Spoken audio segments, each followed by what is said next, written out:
नमस्कार साथियों, मैं अवनीश कुमार श्रीवास्तव एक बार फिर से ज्ञान अकेडमी के ऑनलाइन प्लेटफॉर्म में आप सभी का स्वागत करता हूं। हम लोग मौलिक अधिकार के बारे में पढ़ रहे थे। पिछले जितने भी सारे वीडियो हैं उनमें मैंने आपको पूरा मौलिक अधिकार के बारे में जो बेसिक जानकारी थी वो मैंने आपको क्या की बता दी कि मौलिक अधिकार किस देश के संविधान से लिए, मूल संविधान में मौलिक अधिकारों की संख्या कितनी थी, वर्तमान में कितनी है, किस अधिकार को हमने हटा दिया, किस संशोधन के द्वारा हटा दिया। उस सारी चीजें देखने के लिए आप क्या करें, पुराने वीडियो को देखें और मुझे कमेंट करके प्लीज जरूर बताएं कि आपको मेरा वीडियो कैसा लगता है। 3 मौलिक अधिकार हम पढ़ चुके हैं, 2 मौलिक अधिकार हम पढ़ चुके हैं, तीसरा भी हम पढ़ रहे हैं। पहला मैंने पढ़ाया था आपको समानता का अधिकार आर्टिकल 14 से लेकर 18 तक। दूसरा मैंने आपको कल पढ़ाया स्वतंत्रता का अधिकार आर्टिकल 19 से लेकर 22 तक। तो 19 में क्या था, 20 में क्या था, 21 में क्या था और 22 में क्या था। आज हम पढ़ रहे हैं तीसरा जो मौलिक अधिकार है शोषण के विरुद्ध अधिकार, राइट अगेंस्ट एक्सप्लॉइटेशन के बारे में कि शोषण के विरुद्ध अधिकार आखिर है क्या। तो सबसे पहले तो आपसे यही पूछा गया एग्जाम में कि शोषण के विरुद्ध जो अधिकार है वो भारतीय संविधान के किस आर्टिकल के अंतर्गत दिया गया है। तो शोषण के विरुद्ध जो अधिकार है वो कौन से आर्टिकल में दिया है।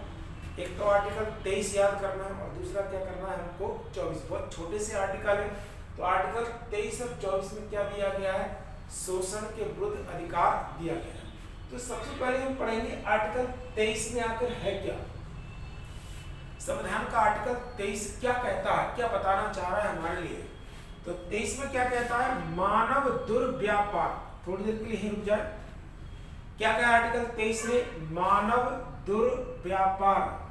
मानव दुर्व्यापार का मतलब होता है कि मानव को ना तो खरीदा जाएगा और ना ही मानव को बेचा जाएगा। यानी हम कह सकते हैं कि मानव की तस्करी पर या मानव की खरीद और बिक्री पर हमने पूर्णतः क्या लगा दी, रोक लगा दी। मैंने आपको जब इकोनॉमिक्स पढ़ाया था मैंने से बताया था कि व्यापार का मतलब क्या होता है। व्यापार का मतलब या ट्रेड का मतलब क्या होता है, किसी भी वस्तु को खरीदना और किसी भी वस्तु को बेचना। यदि हम किसी भी वस्तु को खरीद रहे हैं तो हम व्यापारी नहीं है, या आप किसी वस्तु को बेच रहे हैं तो भी नहीं। व्यापार में क्या होगा, दोनों चीजें कंपलसरी होना चाहिए। एक तो हमको बेचना भी चाहिए और दूसरा में क्या करना चाहिए, खरीदना चाहिए। इसमें लग गया व्यापार में दुर, और दुर का मतलब होता है गलत व्यापार। अब चूंकि मानव का व्यापार कर रहा है तो गलत तो है ही, तो इसलिए हमने कहा कि आर्टिकल 23 में क्या, मानव दुर्व्यापार पर हमने क्या कि पूर्णतः प्रतिबंध लगा दिया।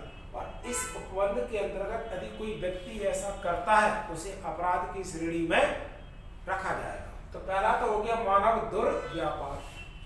दूसरा क्या होता है मैंने, बलात् श्रम पर रोक। बलात् श्रम का मतलब होता है बलपूर्वक करवाया गया श्रम, या हम कह सकते हैं कि ऐसा श्रम जिसमें हम किसी व्यक्ति से काम तो करवाते हैं पर काम करवाने का उसे कोई भी भुगतान प्रावधान नहीं करते, या हम कह सकते हैं कि जो बंधुआ मजदूरी टाइप की होती है उसे। तो हमने इस आर्टिकल के तहत क्या कर दिया, बंधुआ मजदूरी को पूर्णतः प्रतिबंधित कर दिया। इस आर्टिकल हमने 2 चीजें अच्छी की। पहला तो क्या कर दिया, मानव दुर्व्यापार और बलात् श्रम पर क्या कर दिया, रोक लगा दिया। उसमें ऐसे लिखा है कि इस उपबंध का यदि कोई भी उल्लंघन करेगा तो उसे क्या कहेगा, अपराध की श्रेणी के अंतर्गत रखा जाएगा। अभी हमारे लिए प्री के लिए चूंकि इतना बहुत है, जब हम मैथ्स की क्लास पढ़ेंगे तो मैथ्स की क्लास में पूरा इसको बहुत सारा डिस्क्राइब कर सकते हैं, किस नियम में क्या क्या कहा गया। वो सारा का सारा जो मैथ्स की क्लास पढ़ेंगे तब उसमें हम पढ़ेंगे। इसके बाद आता है आर्टिकल 24 में क्या है। आर्टिकल 24 में एक्चुअली क्या दिया है, बाल श्रम पर प्रतिबंध के बारे में उल्लेख किया गया है। नाम से लग रहा है बाल श्रम मतलब बच्चों से श्रम करवाएं, उस पर हमने पूरी तरह से क्या लगा दी, रोक लगा दी। अब इसमें प्रावधान क्या किया है कि 14 वर्ष से कम आयु का कोई भी बालक किसी भी ऐसे कारखाने में काम नहीं करेगा या कैसे जोखिम भरा जो काम होता है उसमें काम नहीं करेगा जिससे उसके स्वास्थ्य पर विपरीत प्रभाव पड़े। 14 वर्ष से कम आयु का कोई भी बालक ऐसे कारखाने में काम नहीं करेगा जिससे उसके स्वास्थ्य पर विपरीत असर पड़े। मतलब हम कह सकते हैं कि हमने बाल श्रम को पूर्णतः क्या कर दिया, प्रतिबंधित कर दिया। आपको याद होगा 2014 में कैलाश सत्यार्थी को शांति का नोबेल पुरस्कार दिया गया। किस लिए दिया गया, उन्होंने क्या किया, बाल श्रम से बहुत सारे बच्चों को मुक्त कराया जो कई सारे कांच को फैक्ट्री में काम कर रहे थे, ईंट के भट्टों में काम कर रहे थे, कई सारे खदानों में काम कर रहे थे। ऐसे बहुत सारे बच्चों को उन्होंने क्या किया, बाल श्रम से मुक्त कराया। इसके लिए उन्हें 2014 में किसके साथ में शांति का नोबेल पुरस्कार दिया गया, तो मलाला यूसुफजई के साथ में। किसके साथ में दिया गया, मलाला यूसुफजई के साथ में 2014 का शांति का नोबेल पुरस्कार दिया गया। बहुत इंपॉर्टेंट क्वेश्चन है। यदि हमसे पूछे मध्य किस राज्य के निवासी हैं, तो मध्य प्रदेश में विदिशा जिले के, या हम कह सकते हैं भारत के ऐसे पहले व्यक्ति है जिन्हें शांति का नोबेल पुरस्कार दिया गया।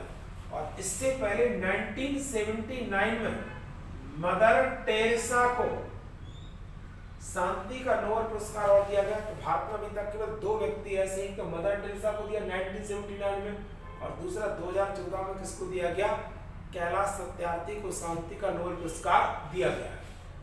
हमने जब हिस्ट्री को पढ़ा था, मैंने आपको बताया था 1881 में एक लॉर्ड रिपन थे। लॉर्ड रिपन ने ऐसी एक अधिनियम लागू किया जिसे हम कारखाना अधिनियम के नाम से जानते हैं। 1881 में लॉर्ड रिपन ने कारखाना अधिनियम को क्या किया, लागू किया। किसको लागू किया, कारखाना अधिनियम को लागू किया। और इस अधिनियम में व्यवस्था की कि ऐसे किसी भी कारखाने में जहां 100 से अधिक मजदूर काम कर रहे हो, वहां पर 14 वर्ष से या 12 वर्ष से कम आयु का कोई भी बालक काम नहीं करेगा। बाद में जब हमने संविधान का निर्माण किया तो बहुत सारा पाठ हमने ब्रिटिश संविधान से लिया है, तो हमने उसमें ऐसे भी जोड़ दिया 14 वर्ष से कम आयु का कोई भी बालक ऐसे कारखाने में काम नहीं करेगा जिससे उसके स्वास्थ्य पर विपरीत असर पड़े। तो ये छोटा सा थोड़ा पार्ट था सोशल अधिकार में। 2 आर्टिकल थे, केवल 23 और 24। कल का जो नेक्स्ट वीडियो रहेगा उसमें आपको धार्मिक स्वतंत्रता का अधिकार पढ़ाएंगे, राइट टू रिलीजन के बारे में। 25 से लेकर 28 तक पूरा एक आर्टिकल पढ़ेंगे।